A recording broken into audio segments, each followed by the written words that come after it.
বাংলাদেশের border guard of Bangladesh BGB এবং সীমান্ত সংলগ্ন বাংলাদেশিরা ভারতের এই কর্মকাণ্ড তারা স্থবির করে দেয় বা নস্যাৎ করে দেয় বা ঠেকিয়ে দেয়।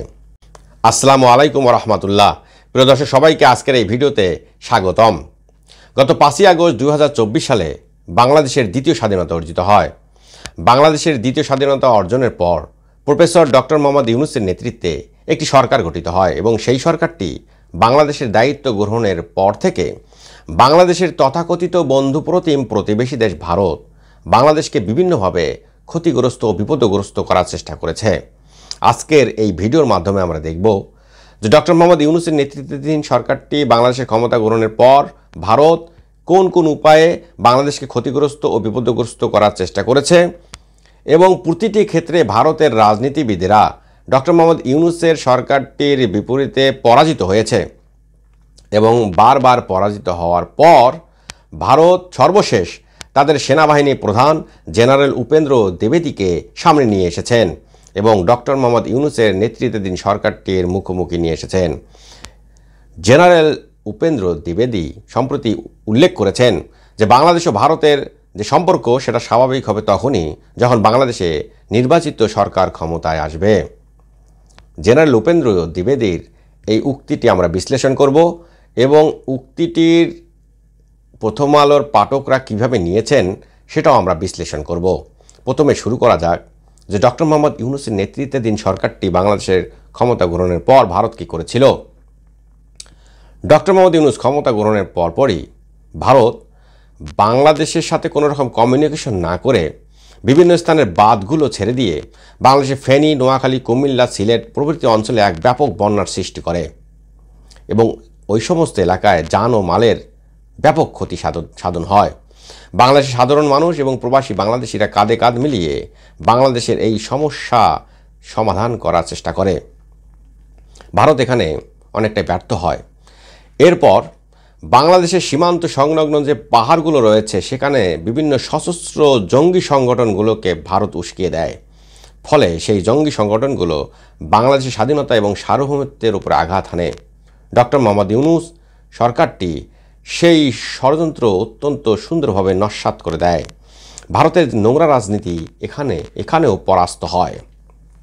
এরপর ভারত যা করে তা হচ্ছে বাংলাদেশের অভ্যন্তরে বিভিন্ন গোষ্ঠীকে উস্কিয়ে দিয়ে বাংলাদেশের মানুষের মধ্যে বিভিন্ন রকমের ফ্যাসাদ, দাঙ্গা হাঙ্গামা সৃষ্টি করার চেষ্টা করে। কিন্তু ডক্টর মোহাম্মদ ইউনূসের নেতৃত্বাধীন সরকারটি ভারতের এই নোংরা রাজনীতিও ঠেকিয়ে দেয়। ভারত এতে পাগল হয়ে যায়। কেননা ভারত বাংলাদেশের কাছ থেকে যে অবৈধ সুযোগ সুবিধাগুলো পেত সেগুলো অনেকটাই বন্ধ হয়ে গিয়েছে বা কমে গিয়েছে। যেমন বাংলাদেশ থেকে যে অবাধ রেমিটেন্স দিত সেই রেমিটেন্স অনেকটা কমে গিয়েছে। বাংলাদেশের ভেতর দিয়ে যে অবাধ ট্রানজিট ছিল সেটা অনেকটা নিয়ন্ত্রিত হয়েছে এবং বাংলাদেশের যে বাণিজ্য নির্ভরতা পুরোটাই ভারত নির্ভর ছিল সেটাও অনেকটা কমে এসেছে।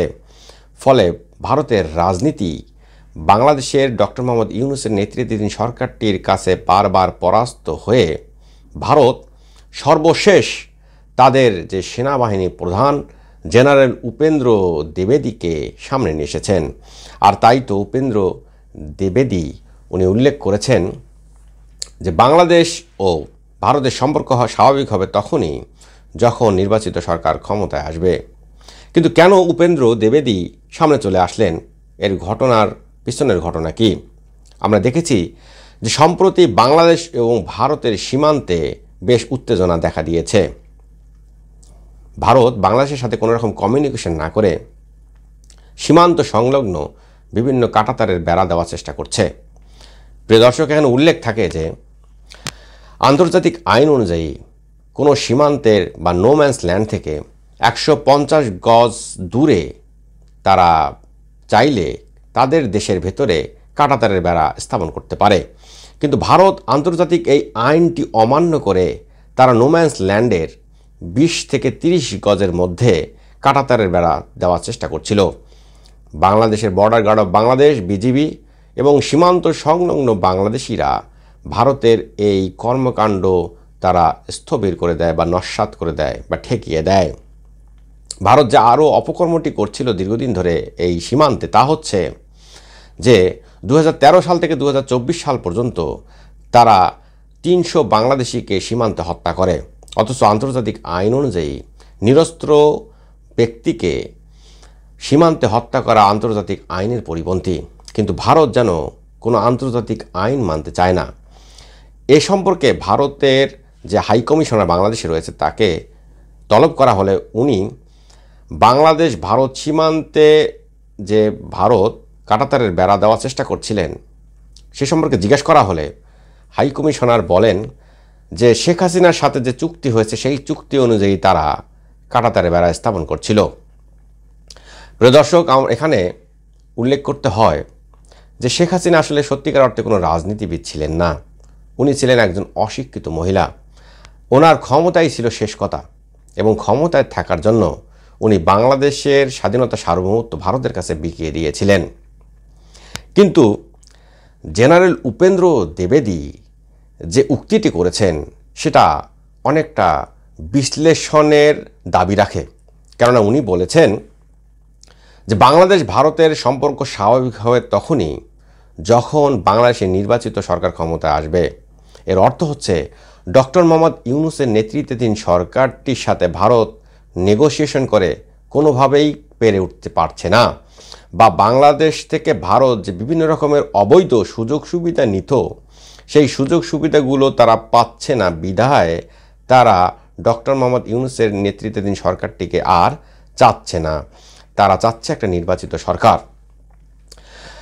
জেনারেল উপেন্দ্র দ্বিবেদীর এই উক্তিটি আরও এটা আমাদের মনে করিয়ে দিচ্ছে বা একটা ভাবিয়ে তুলছে এই বিষয়ে যে বাংলাদেশের যে বিগত রাজনৈতিক দলগুলো সরকার গঠন করেছিল তারা আসলে বরাবরই ভারত নির্ভর পররাষ্ট্রনীতি গ্রহণ করেছিল। ভারতকে বিভিন্ন সুযোগ সুবিধা তারা দিয়েছিল। তাদের উদ্দেশ্য ছিল এটাই যে ক্ষমতায় কত দীর্ঘস্থায়ীভাবে থাকা যায়, ক্ষমতায় কিভাবে আরও 5 বছরের বেশি সময় অবৈধভাবে থাকা যায় এবং ভারতের আনুকূল্য পাওয়া যায়। এবং ভারত এই আনুকূল্য দেওয়ার অ্যাগেনস্টে বাংলাদেশ থেকে তারা তাদের বিভিন্ন রকমের সুযোগ সুবিধা নিয়ে নিত।